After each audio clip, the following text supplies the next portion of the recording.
निकाल ली? स्टेटमेंट पे ध्यान हो सभी का, ठीक है? बाज की नजर की तरह आपकी नजर जो है स्टेटमेंट के ऊपर हो। The cost of a notebook is twice the cost of pen, कि जो नोटबुक की कीमत है वो एक पेन की कीमत की क्या है, दोगुनी है। तो write a linear equation in two variable to represent this statement, कि इस स्टेटमेंट को आपने एक लीनियर इक्वेशन में कन्वर्ट करना है, ठीक है? और जो कि हमारे पास किसमें हो, दो वेरिएबल में हो। तो देखो भाई क्या करेंगे हम, मान लेंगे दोनों की कॉस्ट, ठीक है? लेट किया हमने, कहां दे रखा है, ये हिंट है बेटा, एग्जाम में नहीं दिया मिलता, मैथ में तो दे दिया, हो सकता है बहुत के मैथ में ना दे रखा हो हिंट, जिसको हिंदी में संकेत बोलते हैं, पेपर में ऐसा नहीं मिलता, ठीक है? कभी ये सोचो पेपर में भी दिया फिर तो सॉल्यूशन तो मिल ही गया आपको, ठीक है ना? पेपर कभी भी चीटिंग करवाना थोड़ी ना सिखाता है बच्चों को। तो लेट किया हमने, मान लिया the cost of a one pen, cost of a pen लिख लिया, बस ये आ गया तो इसका मतलब एक ही है। क्या मान लिया हमने, रुपीज एक्स मान, ठीक है? उसके बाद the cost of a notebook, एक नोटबुक की कीमत क्या मान ली, रुपीज वाई मान ली। अब ध्यान दीजिए कि जो नोटबुक की कीमत है वो किसके ऊपर डिपेंड करती है, पेन के ऊपर, क्योंकि पेन की कीमत की क्या है, वो दोगुनी है। तो एटी के हम लिख देते हैं बेटा, जिसका मतलब होता है अकॉर्डिंग टू क्वेश्चन, जिसको हिंदी में बोला जाता है प्रश्नानुसार, प्रश्न के अनुसार, अकॉर्डिंग टू क्वेश्चन, कि जो नोटबुक की कीमत है वो है वाई, ठीक है? वो बराबर है पेन की कीमत के, कब बराबर है, जब इसको मैं 2 से गुणा कर दूं, यही तो पूछा है। The cost of a notebook is twice of the cost of a pen, तो पेन की कीमत की ट्वाइस उसकी दोगुनी कर दी। बात समझ में आई या नहीं आई? तो इसमें बेटा इस साइड तो मैंने जीरो रखा, और कितना हो गया 2x, इसको ले गया मैं इस साइड, माइनस में y हो गया, और इसको मैं यूं भी लिख सकता हूं कि 2x minus y is equal to 0। तो linear equation in two variable बन गई ना ये। देखो वेरिएबल कितने हैं, x और y, दो हो गए। कोफिशिएंट ऑफ x कितना है, 2, जो x के गुणा में है। कोफिशिएंट ऑफ y कितना है, -1, दोनों के दोनों क्या है, नॉन जीरो है। क्या ये ऐसी फॉर्म नहीं है, ax plus by plus c equal to 0? आप कहोगे कि सर सी तो दिखाई ही नहीं दे रहा, अरे दिखाई तो दे रहा है। 2x प्लस में क्या लिख सकता हूँ, -1 into y प्लस में 0 इज इक्वल टू 0। मैंने बताया था कि a और b ये दोनों के दोनों नॉन जीरो होने चाहिए, जो कि ऑलरेडी नॉन जीरो है। एक तो है हमारा 2 और दूसरा कितना, -1। c के ऊपर कोई कंडीशन नहीं है, वो हमारा 0 हो सकता है। बोलो क्लियर है? हालांकि आंसर हमारा यहीं तक आ गया था, ये बात आपको समझाने के लिए। समझ में आ गया सभी को? किसी ने कुछ पूछना है? नेक्स्ट क्वेश्चन, स्टेटमेंट पे ध्यान हो सभी का। इसने कहा है कि express the following linear equation in the form ax plus by plus c equal to 0। इस फॉर्म में पहले उनको लिखिए, and indicate the values of a b and c in each case, और प्रत्येक केस में जो है a b और c की वैल्यू बताएं, ठीक है? बहुत सिंपल सा क्वेश्चन है, डिफिकल्ट कुछ भी नहीं है। देखो क्या कहा है, क्या कहा है इसने, क्वेश्चन नंबर 2 और उसका पार्ट फर्स्ट। देखो क्या कह दिया इसने, कहा कि हमारे पास है 2x plus 3y is equal to 9.35 बार, यही है ना? इसका मतलब क्या है कि 5 हमारा रिपीट हो रहा है बार बार, यही मतलब होता है जो संख्या बार बार रिपीट होती है उसके ऊपर हम बार सिंबल लगा देते हैं। तो ध्यान दें, इसको मैं क्या लिखूंगा, 2x plus 3y, इसको मैं इस साइड ले आऊं तो कितना हो गया, माइनस में 9.35 बार इज इक्वल टू कितना रह गया, 0। यही रह गया ना? तो पहले तो हमने फॉर्म बनानी थी, तो फॉर्म तो बन गई हमारी, ठीक है? सारी चीज को आपने एक साइड ले लेना है। उसके बाद हमने वैल्यू निकालनी किसकी, a क्या होगा, b क्या होगा, c क्या होगा, ये निकालना है ना? बोलो। तो ध्यान दीजिए क्या लिखे हम इसको हमने मान लिया इक्वेशन नंबर फर्स्ट, और कंपेयरिंग कंपेयरिंग का मतलब होता है बेटा तुलना करना। कंपेयरिंग इक्वेशन फर्स्ट विद किसके साथ, ax plus by plus c is equal to 0। ax plus by plus c is equal to 0। तो here on comparing here a is equal to कितना बोलो 2, ठीक है। b इज इक्वल टू कितना है 3, c is equal to कितना है minus 9.35 बार, ठीक है। साइन का ध्यान रखें, अगर प्लस है तो प्लस लिखें, माइनस है तो माइनस लिखें, प्लस है तो प्लस, आपने ऐसे लिखना। समझ में आ गया, कर लोगे, ठीक है। तो बस आपने सबसे पहले एक साइड ले लेना स्टेटमेंट को, फिर इससे कंपेयरिंग करनी है, ए बी सी की वैल्यू लिख देनी है, इतनी सी बात है और सॉल्यूशन आपके हाथ में होगा, आंसर आपके हाथ में होगा। कर लोगे ना? नेक्स्ट भाई क्या कहा है, x minus y by 5, x minus y by 5 और माइनस 10 इज इक्वल टू 0, यही है, बोलो। क्या इसको मैं ये लिख सकता हूं, x प्लस का निशान minus 1 by 5 into y plus का निशान माइनस 10 इज इक्वल टू 0। और आसान हो जाएगा, आपको पता चल जाएगा कि प्लस माइनस आते कहां से हैं, ठीक है। क्या कर दिया, प्लस माइनस होता क्या है, एक नई बात सीखने को ये भी मिल गई कि प्लस की गुणा माइनस से करते तो माइनस होता, हालांकि ऑलरेडी सीख चुके हो, लेकिन जब तक बार बार अभ्यास ना हो चीजें माइंड से स्लिप हो जाती है, भूल जाते हो, ठीक है। तो हमने क्या लिख दिया 1/5 को माइनस 1/5, क्यों, क्योंकि इसकी मैं y से मल्टीप्लाई करूंगा वही माइनस y आ गया, और डिवाइड में कितना 5 है, ठीक है ना। उसके बाद माइनस 10 को हमने क्या लिख दिया, प्लस का निशान और माइनस की 10, प्लस माइनस क्या होता है, माइनस ही होता है।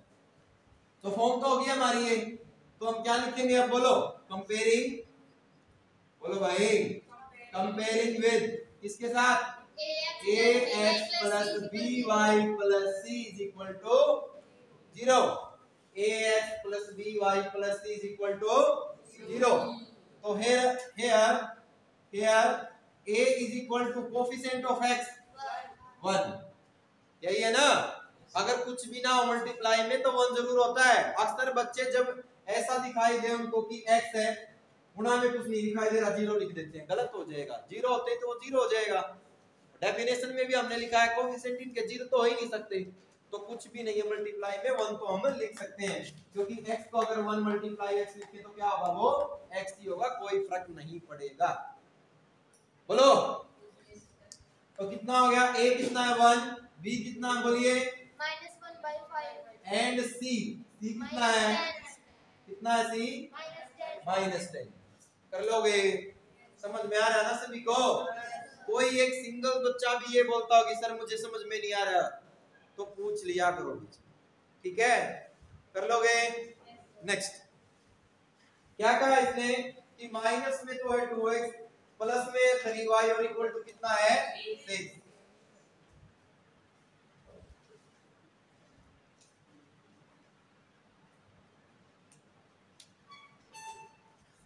आवाज कम करो भाई, आवाज ना करें बिल्कुल भी। देखो क्या कहा है, माइनस में तो है 2x, प्लस में 3y इज इक्वल टू कितना है 6। लिख क्या सकता हूं, -2 इंटू x प्लस 3y और -6 इज इक्वल टू 0, ठीक है, इक्वल टू 0। सेम बनानी हमने फॉर्म जो हमने पढ़ी है पहले वो वाली। तो कंपेयरिंग जब हम करेंगे किससे, ax plus by plus c is equal to 0, तो वही बात, इसको आप प्लस बना ले और माइनस को कहां कर दे, अंदर ले। क्लियर ये बात। तो a कितना बोलो, a -2, b कितना बोलो 3 एंड c कितना बोलो -6। अगर एग्जाम में जरा सी भी आपने गलती कर दी, जहां पर माइनस है वहां प्लस लिख दिया, तो क्वेश्चन पूरा गलत हो जाएगा ही, क्योंकि बहुत छोटी सी बात है, और उसमें भी आप गलती करते हो तो नंबर तो कटेंगे भाई, ठीक है। कर लोगे।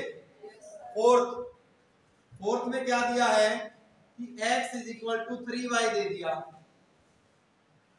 घबराने की जरूरत नहीं है, इस साइड लिया -3y इक्वल टू कितना रह गया 0। एक स्टेप और बढ़ा लो, x माइनस में plus -3 into y plus 0 is equal to 0। x के गुणा में कुछ नहीं है तो क्या है 1 है। बात समझ में आ रही है? ए कितना है, बी कितना है, सी कितना है, 0 कर लोगे। नेक्स्ट आगे उसने कहा कि 2x इज इक्वल टू कितना है, -5y। ठीक है, फिर वही बात 2x इसी साइड, इसको इस साइड ले आया, प्लस 5y इक्वल टू कितना हो गया, 0। एक स्टेप और बढ़ाऊंगा मैं, कौन सा, 2x plus 5y plus 0 is equal to, a कितना बोलिए, 2 बी कितना है, 5 सी कितना है, 0 कर लोगे। समझ में आ रहा है ना सभी को? माइंड पे प्रेशर तो नहीं है जरा सा भी? ऐसा तो नहीं लग रहा सर के ऊपर से जा रही है सारी बातें? ठीक है, सर में खुजली तो नहीं हो रही है किसी के? होता है ना ऐसा, जब मैथ नहीं आता तो सर में खा जोड़ना लग जाता है, वो है ना, बिरानी के ऊपर लिख रखा है। ऐसा तो नहीं हो रहा है ना? ऐसा होने लग जाए तो बता देना। नेक्स्ट भाई क्या कहा है उससे, नेक्स्ट में फोर्थ में इसने कहा है कि 3x plus 2 is equal to 0। 3x plus 2 is equal to 0। अब y तो दिखाई नहीं दे रहा है, क्या लिखिए उसको, 3x plus 0 into y plus 2 is equal to 0 लिख सकते हैं। समझो बात को कि हमारे पास y नहीं था, y को हमने 0 से गुना कर दिया तो क्या हो गया, 0 ही है एक तरह से, और 0 को 2 में ऐड करें कोई फर्क नहीं पड़ेगा। माइंड में एक जबरदस्त क्वेश्चन ये उठ रहा होगा कि सर डेफिनेशन में तो आपने ये बताया था कि a और b दोनों के दोनों क्या होने चाहिए, यही क्वेश्चन पूछ रहे होगे ना। लेकिन यहाँ तो 0 आ गया बेटा, ये लीनियर इक्वेशन इन 2 वेरिएबल नहीं है, 1 वेरिएबल है। वो हालांकि इसने पूछ लिया, इसने कहीं पर भी नहीं पूछा कि आपने ये बताना लीनियर इक्वेशन इन 2 वेरिएबल है या नहीं है, बस इसने कहा कि इससे कंपैरिजन कीजिए और वैल्यू बताइए एबीसी की क्या होगी। बात समझ में आ रही है? तो अगर सिर्फ इसके लिए पूछा जाए ना तो ये क्या है, लीनियर इक्वेशन इन 1 वेरिएबल है, और 1 वेरिएबल क्या आपका x है, 2 वेरिएबल इसको नहीं है। ठीक है, लेकिन जो जिससे कंपेयरिंग करने के लिए कहा वो हम कर देंगे। किससे क्या है बताइयो, ax प्लस समोल था ना, ax plus by plus c is equal to, तो a कितना बोलो, 3 b कितना है, 0 c कितना है, 2 कर लोगे। बोलो, एक और खास बात बतानी भूल गया मैं, लीनियर इक्वेशन में पावर क्या होती है वेरिएबल की, पावर का भी आपने ध्यान रखना क्या होती है, 1। हिंदी में जिसको बेटा रैखिक समीकरण बोलते हैं, क्या बोलते हैं, रैखिक समीकरण। ठीक है ना, रैखिक समीकरण। खैर आप इंग्लिश मीडियम के बच्चे हैं, ठीक है, अच्छी इंग्लिश आप जानते हैं तो आप इंग्लिश में याद रखें, हिंदी में याद रखना तो वो भी याद रखें। गर्ल्स में सेकंड बेंच बेटा पीछे से सीधे बैठिए, बाद में चेंज कीजिए ब्रेसलेट वगैरह, क्या कर रहे हैं, घड़ी वगैरह चेंज कर रहे हैं, कर लोगे। उसके बाद इसका सेवन पार्ट क्या क्या बोलो, y minus 2 is equal to, क्या फेर बदल करूं, 0 into x plus y minus 2 is equal to 0, या फिर 0 into x plus y plus minus 2 is equal to 0।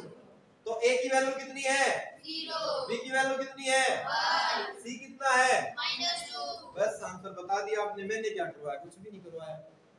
अगला 5 is equal to 2x, 5 is equal to 2x, क्या लिख सकता हूँ, 2x माइनस 5 कितना रह गया, 0 और क्या लिख सकता हूँ, 2x minus 5 is equal to 0, और क्या लिख सकता हूँ, 2x plus 0 into y plus minus 5 is equal to 0, क्योंकि प्लस माइनस क्या होता है, a कितना है, 2 b कितना है, 0 c कितना है, -5। कर लोगे। यस तो बेटा ये एक्सरसाइज हमारी यहीं पे कंप्लीट होती है, 2 ही क्वेश्चन है, दूसरे क्वेश्चन के टोटल 8 पार्ट है, लगभग 20 मिनट का आपका काम है, ज्यादा नहीं है। और आज के लेक्चर के लिए बस इतना ही, तो मिलते हैं कल एक नए लेक्चर में एक्सरसाइज 4.2 के साथ। ठीक है, कर लोगे, ज्यादा काम तो नहीं करवा दिया। No sir. अब रफ नोटबुक निकालो और एक एक सम करके देखो।